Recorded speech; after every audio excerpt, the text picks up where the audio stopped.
Go the Distance, Chapter 30, Reunion. Peg! Meg cried, rushing to the horse's side as he came in for a landing next to them. The horse seemed as happy to see her as she was to see him. She patted his mane, smoothing his blue hair and nuzzling her face against his. "Can you give us a lift to Aggias's?" Peg snorted again. "We have a ride," Meg told Katerina. "Climb on." Peg quickly took the sky again, and Katerina and Meg held on as the horse soared away from that dreaded lake and river and carried them from the mouth of death. With each flap of the creature's majestic wings, Meg breathed a little easier. Last ride, she thought a bit sadly.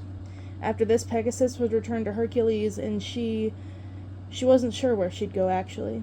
Wherever it was, it most certainly wouldn't have this view. Meg chortled softly. Could it be, after all this time, she actually enjoyed soaring above these clouds? She looked down, trying to commit every detail of the flight to memory, how the trees looked like specks and the lakes like spats of blue paint. Pegasus neighed loudly, and they started to dip down between the clouds. Katerina held on tight to Meg's back as they came in lower. Meg could see the coastline up ahead, and she felt her breath quicken as Peg drove faster, racing toward the small dot on the hill on the horizon. Finally, he swooped low, his neighs filling the sky as two small figures came running toward them. She could hear their cheering as Pegasus came in for a landing. "Katerina!" Aggias cried as he and Phil ran from the house. "Aggias!" Katerina sobbed. She scrambled off Pegasus and ran toward him. Meg watched as Aggias and Katerina threw their arms around each other and kissed. Seeing them each other, she was thankful her heart no longer felt envy. Her heart swelled instead with joy that came from celebrating someone else's triumph, a love reunited. Who knew such a feeling was even possible? "Red!" Meg turned around. Phil was practically jumping into her arms. "You did it, Red! I can't believe it, but you did it! When you didn't appear on the riverbank on the 10th day, Pegasus and I feared the worst. I kept sending him back on flights to look for you, and now here you are." He suddenly looked misty. "I'm so proud of you." Was the satyr really going to make her tear up again? "Thanks, Phil." "So, tell me everything," he continued, now talking a mile a minute. "What was Cerberus like? Bigger than a titan? Hades? Does he even burst into flames? How do you track down Katerina?" He stepped back. "Hey, why aren't you glowing like Hercules was? Aren't you a god now?" Meg exhaled. "Phil, there's something you should know." "There's a lot I need to know. Did you call for Hera yet?" He poked Meg in the arm.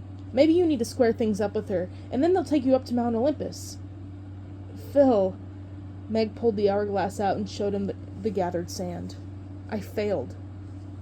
Phil looked at the glass bottle and blinked. "Failed? No, you're here." He looked back at Katerina, still embracing Aggias. "And she's here too." His face reddened. "How were you here if you failed?" he demanded. "Is this a joke?" "We got out of the underworld, yes, but I didn't make it in time." Meg filled him in on everything what happened from the moment she entered Charon's boat. Cerberus, her interactions with Hades and Persephone, what happened when she found Katerina, and how she entered Charon's boat a second time, only to find that the last grain of sand had fallen. Phil's jaw dropped when she told him about hearing her mother's voice calling her from the river Styx, and somehow Hera had allowed them to return to the land of the living. "Oh, kid, I'm sorry." Phil shook his head. "I thought you had them beat. I really did." He touched her arm. "Either way, you did good. Real good. Look at those three." Meg and Phil turned around.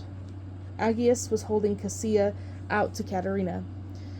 Meg watched as the child hesitated for a split second before reaching for her mother, nuzzling close as if no time had passed. Katerina held her daughter close, and the child laughed and pulled out a lock of her hair. "Katerina gets to live, and Cassia has her mother back," Meg said. "That's what's important. And who knows? Maybe someday Aggias and Katerina will tell her about the woman who went to the underworld to reunite them." "Of course they will." He patted her arm. "Who cares about timing? You finished the race all the same. You're a god in my book, Red." "Thanks, Phil. I just wish I could see Hercules one last time. His love inspired this whole quest in the first place, and because of that, I was able to get through to Katerina and beat Hades at his own game." Now she felt like she had a lump in her throat. "I didn't think I realized how much I really loved the guy till I lost him." Maybe you should tell him that. Meg and Phil turned around. Athena and Aphrodite stood behind them. Great gods, said Aegeus, and he and Katerina knelt down as Cassia continued to wriggle in her arms. You have done well, Megara, and acted as a true hero, Athena said. Even when the path was murky, you found your way. And it is clear you have learned what true love really is, added Aphrodite with a bright smile. Give and take, sacrifice, learning to trust in others, it's all part of it, as you now know. Meg looked at both gods. I'm thankful for all your guidance. As am I. A third god had appeared on the hillside. Meg inhaled sharply.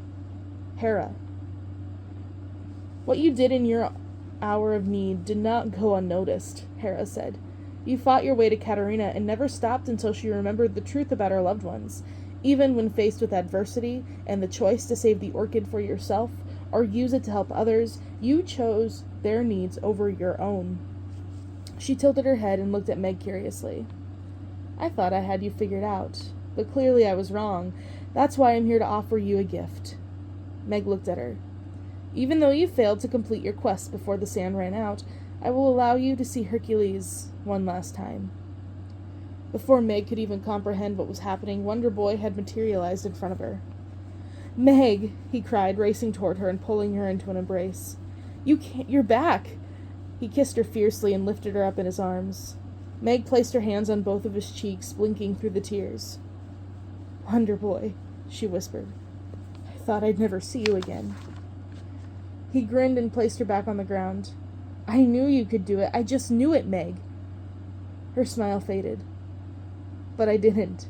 Not in the time I was given to complete the quest. Hercules' brow creased. But you're here. Yes, it's a long story, but it's not important now. She held him tight and would as long as she physically could. She had to speak while she had still had the chance. I need to apologize, she said, rushing the words. I'm sorry for yelling at you when you tried to help with the medallion and birds. I was wrong to not expect your help. Meg, he tried. No, listen to me, she shushed him. I learned something along this journey. I know now that love means showing up for one another and trusting that the other person always has your back. It means asking for help sometimes and not thinking that means you look weak. Love means opening your heart to another, no matter the consequences. Meg, Hercules said, pulling back to look at her. What happened down there? She smiled sadly. A lot. And I did good. You'd be proud of me. I saved someone else's love story at the sacrifice of my own.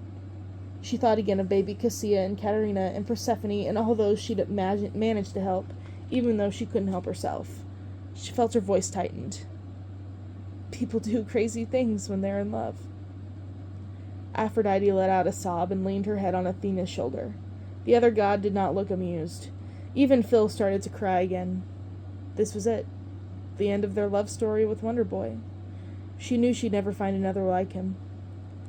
Meg, I don't understand, Hercules started to say. You don't have to. Hera interrupted before Meg could explain further. She walked over to the two of them, beaming. I can see my son is truly happy with you, and you have more than proven yourself worthy. You have given us what matters most. Katerina. She looked at the babe a few feet away. Cassia will flourish under her father and mother's tutelage, and one day become a great hero, with Philoctetes' help. Meg's eyes widened. So that was why the gods had been so keen to get Katerina back to the land of the living. My help? Phil repeated and puffed up his chest. I guess I could hold off on retirement for a little while longer. A dove flittered into view and landed on Hera's shoulder. In its beak was a small glass bottle, which resembled the hourglass Meg had carried for 10 days. Hera took the bottle out of its mouth and offered it to Meg. Drink this, she said. It's ambrosia, the nectar of the gods. One sip and you will be transformed into a god. Meg couldn't hide her surprise. I know you didn't complete your quest in time, but gods always find a way to help when a hero shows a true heart. She touched Meg's face. I have seen yours, Megara. Meg took the bottle from Hera's outstretched hand and drank its contents without hesitation. A warmth flooded her as the liquid slid down her throat and spread to every limb. Her body started to glow thistle in color until light emitted from every inch of her. She could feel Aegeus, Katerina, Cassia, and Phil watching her along with the gods, but she only had eyes for one other at the moment. Hercules stared at her speechless. "Meg," he started as she continued to transform. She knew where she belonged now, and it was by Wonder Boy's side. Together, they would do great work. She put a hand on his lips and smiled, unable to contain her happiness. "Tell me once we're home, Wonder Boy."